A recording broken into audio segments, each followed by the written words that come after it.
میت کو پڑھ کر بخشنا۔ میری والدہ کا جنوری میں انتقال ہوا تھا، ہم ان کے لیے کیا کیا صدقہ جاریہ کر سکتے ہیں؟ نیز کیا ان کو کچھ پڑھ کر بخش سکتے ہیں؟ یہ کہاں تک صحیح ہے اور کیا اس کا ثواب میت کو پہنچتا ہے؟ مسز عمر ریاض سے۔ قرآن کی تلاوت وغیرہ پڑھ کے میت کو ثواب پہنچانا، جس کو ایصال ثواب کہتے ہیں، اس میں یہ اختلافی مسئلہ ہے۔ احناف کے ہاں یہ جائز ہے، بعض فقہا اس کی حقیقت کے قائل نہیں ہے۔ تو انسان کو ایک فقہ کو فالو کرنا چاہیے اور دوسرے فقہا کا بھی احترام کرنا چاہیے۔ اس کے دلائل کیا ہیں احناف کے، وہ میں کئی بار مسائل میں ریکارڈ کروا چکا ہوں، مضبوط دلائل ہیں۔ لیکن اتنی بات تو بہرحال ثابت ہے کہ اتفاقی چیز کیا ہے، وہ یہ ہے کہ پیسوں کا صدقہ کیا جائے۔ اس میں تمام فقہا کا اتفاق ہے کہ اس کا ثواب میت کو، جو بھی یعنی معتد بھی فقہا ہیں، جو ان کا اتفاق ہے کہ اگر آپ پیسے صدقہ کرتے ہیں یا کوئی کنواں کھدوا دیتے ہیں یا کوئی اور صدقہ جاریہ کا انتظام کرتے ہیں تو اس کا ثواب تو بہرحال یقینی پہنچتا ہے۔ اور حدیث میں بھی یہ چیز منصوص ہے۔ نبی صلی اللہ علیہ وسلم سے ایک صحابیہ نے پوچھا میں اپنی ماں کی طرف سے صدقہ کرنا چاہتی ہوں، افاتصدق عنہا ان امی توفیت عنی، میری ماں کا انتقال ہو گیا ہے، افاتصدق عنہا، کیا میں ان کی طرف سے صدقہ کروں؟ آپ نے فرمایا ہاں۔ تو اس لیے زیادہ فوکس جس چیز کو کرنا چاہیے وہ ہے پیسے صدقہ کریں اپنی والدہ کے لیے، اور کوئی مدرسہ بنا دیں، مسجد بنا دیں، یا مسجد میں تعاون کر دیں، یا مدرسے میں تعاون کر دیں، یا یتیم خانے میں تعاون کر دیں۔ اس طرح سے کوئی بھی صدقہ جاریہ ہو، یا ویسے ہی کوئی صدقہ کسی غریب کی مدد، اور دل میں نیت کر لیں کہ اس کا ثواب میری والدہ کو پہنچے، تو یہ انشاءاللہ آپ کی والدہ کو ثواب پہنچے گا۔ میں بھی دل سے دعا کرتا ہوں اللہ تعالیٰ آپ کی والدہ کی مغفرت فرمائے اور ان کے درجات کو بلند کرے۔ قرآن بخشنے کا طریقہ کیا ہے؟ قرآن مجید بخشنے کا صحیح طریقہ کیا ہے؟ کہتے ہیں کہ پہلے الحمد شریف پڑھے گا، پھر حمد و ثنا کرے گا، پھر تینوں قل پڑھے، پھر اس کے یہ کہے کہ اس کا ثواب ہمارے نبی صلی اللہ علیہ وسلم کو، اور اس کے بعد حضرت آدم سے لے کر قیامت تک آنے والے تمام انسانوں کو پہنچائے، پھر آخر میں جس کے لیے قرآن پڑھا گیا اس کا نام لے کر بخش دے۔ کیا یہ طریقہ صحیح ہے؟ آفرین انڈیا سے۔ دیکھیں، قرآن بخشنے کا کوئی مخصوص طریقہ صحابہ سے ثابت نہیں ہے، صرف اتنا ثابت ہے کہ نبی صلی اللہ علیہ وسلم نے صدقہ کرنے کا حکم دیا ایک صحابیہ کو کہ وہ اپنی ماں کے لیے صدقہ کریں۔ تو اس سے علماء نے استدلال کیا کہ صدقہ بھی ایک نیکی ہے، تو کوئی بھی نیکی کسی کے لیے بھی کی جا سکتی ہے۔ تو بہتر تو یہی ہے کہ جس چیز کا حدیث میں صراحتاً ذکر ہے اسی کو فالو کریں، یعنی صدقات و خیرات کیا کریں میت کے لیے۔ لیکن کوئی قرآن یا کوئی اور نیکی پڑھ کے بھی اگر ایصال ثواب کرنا چاہتے ہیں تو بھی ٹھیک ہے، اس کا کوئی خاص طریقہ نہیں ہے، بس دل میں نیت کر لیں کہ اللہ اس کا ثواب فلاں کو پہنچے۔ باقی یہ جو کہا جاتا ہے پہلے الحمد شریف پھر فلاں پھر، یہ اس کا کوئی ثبوت نہیں ہے۔ کوئی بھی نیکی کسی بھی طریقے سے کی جا سکتی ہے اور دل میں یہ دعا کی جا سکتی ہے اللہ اس کا ثواب فلاں کو پہنچا دے۔ رہا یہ مسئلہ کہ اتنے ساروں کو پہنچا دے، آدم علیہ السلام سے لے کر فلاں لوگوں تک، پھر تمام پیغمبروں تک، صحابہ تک، تو یہ بھی جائز ہے کیونکہ ناجائز ہونے کی کوئی دلیل نہیں ہے۔ لیکن اس میں علماء کی دو رائے ہیں۔ بعض علماء یہ کہتے ہیں کہ ثواب تقسیم ہو کے پہنچتا ہے، تو جتنے لوگوں کو شامل کریں گے ثواب ڈیوائڈ ہو جائے گا، اور بعض کی رائے یہ نہیں کہ نہیں تقسیم نہیں ہوتا بلکہ ہر ایک کو پورا پہنچتا ہے۔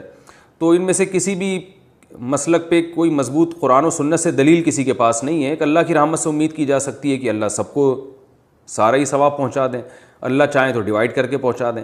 تو اس لیے کوئی ایسا خاص طریقہ نہیں ہے، جس طرح سے چاہیں کر لیں آپ۔ میرا جو اپنا معمول ہے، میں تو یہی کرتا ہوں کہ ایک تو صدقات و خیرات کو فوکس کرتا ہوں۔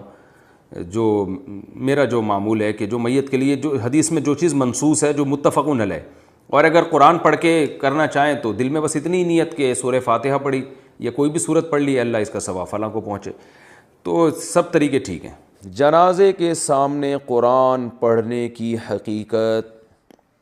جنازے کے سامنے جو لوگ قرآن پڑھتے ہیں یا سورہ یاسین پڑھتے ہیں، کیا یہ عمل حدیث سے ثابت ہے یا بدعت ہے؟ عبد الصمد صاحب نے انڈیا سے پوچھا ہے۔ جنازے کے سامنے اسپیشل جنازے کی وجہ سے قرآن پڑھنا یا سورہ یاسین پڑھنا میرے علم میں ایسی کوئی حدیث نہیں ہے۔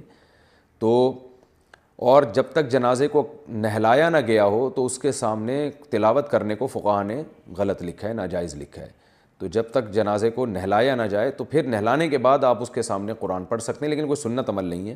ہوتا یہ ہے کہ جب جنازے کو نہلا کے لایا جاتا ہے، گھر میں رکھا جاتا ہے، تو جب تک یعنی نماز جنازہ کے لیے لوگ جمع نہیں ہوتے، میت کو گھر میں رکھا جاتا ہے، تو اس دوران علماء یہ کہتے ہیں کہ اس کے پاس بیٹھ کے قرآن کی تلاوت کریں۔ وہ اس لیے کہتے ہیں کہ ورنہ اگر تلاوت نہیں کریں گے تو ادھر ادھر کی فضول باتیں کرنا شروع کر دیں گے، لوگ غیبتیں بھی شروع کر دیتے ہیں۔ اب جنازہ رکھا ہوا ہے تو بہتر ہے نا کہ اللہ کو یاد کیا جائے, اللہ کا ذکر کیا جائے, آخرت کی یاد کو تازہ کیا جائے. تو علماء اس لیے کہتے ہیں کہ وہاں بیٹھ کے قرآن پڑھ لو یا سورہ اخلاص پڑھ لو, سورہ یاسین پڑھ لو, کوئی بھی سورت پڑھ لو, تاکہ آپ فضول چیزوں میں اپنا ٹائم برباد نہ کریں. اس وجہ سے کہا جاتا ہے. اور اس میں پھر جنازے کی میت کے ایصال ثواب کی نیت بھی کی جا سکتی ہے, کیونکہ اس میں بہرحال فقہا کا اختلاف ہے کہ میت کے لیے قرآن پڑھنا جائز ہے یا نہیں ہے. اور صدقے کے بارے میں تو ہمیں حدیث ملتی ہے کہ آپ صلی اللہ علیہ وسلم سے صحابیہ نے پوچھا فاتصدق عنہا, میری ماں کا انتقال ہو گیا, میں صدقہ کروں؟ آپ نے فرمایا ہاں. تو جمہور علماء نے اس سے استدلال کیا کہ جب صدقہ بھی ایک نیکی ہے تو وہ نیکی پہنچائی جا سکتی ہے میت کو, تو اس میں ایک علامت بیان کی ہے کہ کوئی بھی نیک عمل پہنچایا جا سکتا ہے. تو قرآن کی تلاوت بھی نیک عمل ہے. بعض فقہا کہتے ہیں کہ نہیں, صدقہ تو جائز ہے کیونکہ حدیث میں صدقے کا ذکر ہے, تلاوت کا ذکر نہیں ہے, لہذا تلاوت جائز نہیں. تو اختلاف رائے ہے اس میں. بر صغیر میں چونکہ فقہ حنفی کو فالو کیا جاتا ہے, اور میری رائے میں فقہ حنفی کی دلیل بہت مضبوط ہے, کیونکہ احادیث میں آپ صلی اللہ علیہ وسلم نے ہمیشہ اصول یہ رہا ہے کہ جزئیے کے ضمن میں کلیات سکھائے جاتے ہیں. جیسے قرآن میں آتا ہے نا لا تقل لہما اف, ماں باپ کو اف مت کرو, تو یہ ایک مثال ہے, مطلب یہ کہ تکلیف نہ دو. تو اسی طرح جو حدیث میں آتا ہے صدقہ کر سکتے ہو میت کے لیے, تو ایک مثال ہے, مطلب یہ کہ کوئی بھی نیکی کی جا سکتی ہے. اور دوسری بات یہ کہ حنفیہ کا جو قول ہے نا اس میں ذرا وسعت زیادہ ہے, اللہ کی رحمت کو آپ پھیلا دیتے ہیں کہ بھئی اگر میت کے لیے تلاوت بھی جائز ہونے کا ہم فتویٰ دیں گے تو اس سے اس بہانے لوگ تلاوت کریں گے, ثواب حاصل کریں گے, اور اللہ سے امید ہے کہ اللہ اس میت کو ثواب پہنچائے گا. تو اچھا ہے نا, اللہ کی رحمت سے اچھی امیدیں لگائیں. تو ویسے بھی شریعت کا مزاج ہے کہ جس چیز میں رحمت والا عنصر غالب ہو اس قول پہ آپ کو فتویٰ دینا چاہیے. یہ ہماری رائے ہے. اگر کوئی اس سے اختلاف کرتا ہے تو وہ اس کا اپنا مسئلہ ہے. تو اس لیے جنازے کے پاس قرآن پڑھنا الگ سے کوئی اس کی فضیلت ہمارے علم میں نہیں ہے حدیث میں, لیکن کہا اس لیے جاتا ہے کہ وہاں بیٹھ کے ادھر ادھر کی باتیں کرنے سے بہتر ہے کہ آپ قرآن پڑھ لیں. البتہ قرآن خوانی میت کے لیے یہ جائز نہیں ہے, کیونکہ قرآن خوانی کو کہتے ہیں کہ لوگوں کو قرآن پڑھنے کے لیے جمع کرنا.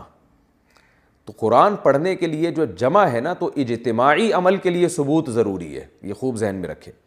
جیسے آپ اپنے طور پر 2 نفل کبھی بھی پڑھ لیں جائز ہے, لیکن اگر آپ لاؤڈ سپیکر میں اعلان کرتے ہو یا کارڈ چھپواتے ہو یا منادی کراتے ہو آؤ میں اشراق کے 2 نوافل پڑھ رہا ہوں, تمام حضرات سے گزارش ہے کہ مسجد میں آ جائیں, اب یہ اجتماعی عمل بن گیا, یہ بدعت ہو جائے گا. تو اجتماع کے لیے آپ کو دلیل کی ضرورت ہے. اس لیے علماء کہتے ہیں کہ اجتماعی قرآن خوانی یہ بدعت عمل ہے, کیونکہ یہ ایصال ثواب کے لیے آپ ایک عبادت کر رہے ہیں, اور اجتماعی سطح پہ تو ہمیں نہیں ملتا صحابہ کرام میں کہیں کسی نے کبھی اجتماع کیا ہو. حضرت ابو بکر کا انتقال ہوا, کہیں نہیں ملتا کہ حضرت عمر نے تمبو لگایا ہو اور سب لوگوں کو جمع کر کے ان کی قرآن خوانی کی ہو. حضرت عمر کی شہادت ہوئی تو کہیں نہیں ملتا کہ حضرت عثمان نے ان کے لیے قرآن خوانی کی ہو. یہ ثابت نہیں ہے, اور اس پر علماء کے فتاوی بھی موجود ہیں. البتہ برکت کے لیے قرآن خوانی ایک الگ چیز ہے. برکت کے لیے یعنی مکان دکان کی برکت میں جو قرآن خوانی ہے وہ عبادت نہیں ہے, وہ از قبیل رقیہ ہے, رقیہ دم, تو اس کے لیے ثبوت کی ضرورت نہیں ہے. لیکن بہرحال بعض علماء اس کو بھی بدعت اس لیے کہتے ہیں, بدعت تو نہیں یعنی بدعت کی تائید کا ذریعہ بنتی ہے. تو بعض علماء کہتے ہیں کہ اس زمانے میں برکت کے لیے بھی قرآن خوانی نہیں کرنی چاہیے, بلکہ برکت کے لیے گھر کے اپنے لوگ مل کے قرآن پڑھ لیں یا نماز پڑھ لیں یا دعا مانگ لیں. لیکن بہرحال اگر کوئی برکت کے لیے قرآن خوانی کرواتا بھی ہے تو اس کی بہرحال گنجائش موجود ہے. احتیاط اسی میں ہے کہ اس کو ترک کیا جائے, کیونکہ لوگ ایصال ثواب اور برکت والی قرآن خوانی میں فرق محسوس نہیں کرتے, تو وہ دونوں کے ایک ہی سمجھتے ہیں, اس سے پھر بدعت کی تائید ہوتی ہے.